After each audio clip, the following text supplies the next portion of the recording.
Simpuru Ticksen Jahmaster pandiseshan Anduru Saide nanga basekuru Chinokuomera sekuru Yedari Unopisa ugekenturu Uri kuzwa here ibi ya sekuru Unopisa iwe sabata Ene cheche kusabata Nipakanga kuakata Maria apadanisa mnishala Moto Unopisa iwe sabata Ene kucheche kusabata Ipakanga kuakata Maria apadanisa mnishala Baye vane vakuropa Adzivari kuda peki Vakuda life yepa msoro une fleki Vakutora tulana pechulute Kada za kutoka wakwa upo pamude Musatora chitoma Nekutwa chitora wapu mapuma Chinetwa ne mungu Atinga motoma Inopera fasti Mari inekoma Aye Unopisa iwe sabata Ene cheche kusabata Nipakanga kuakata Maria apadanisa mnishala Moto Unopisa iwe sabata Ene kucheche kusabata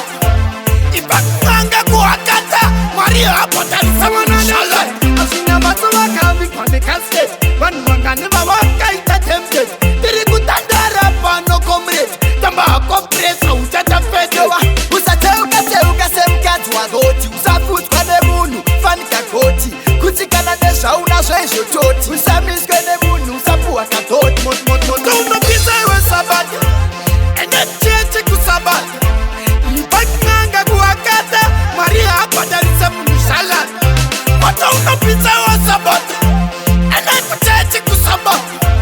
Ipakanga kuakata Maria apadanisa mnishala Baye vane vakuropa Adzivari kuda peki Vakuda life yepa msoro une fleki Vakutora tulana pechulute Kada za kutoka wakwa upo pamude Musatora chitoma Nekutwa chitora wapu mapuma Chinetwa ne mungu Atinga motoma Inopera fasti Mari inekoma Aye Unopisa iwe sabata Ene cheche kusabata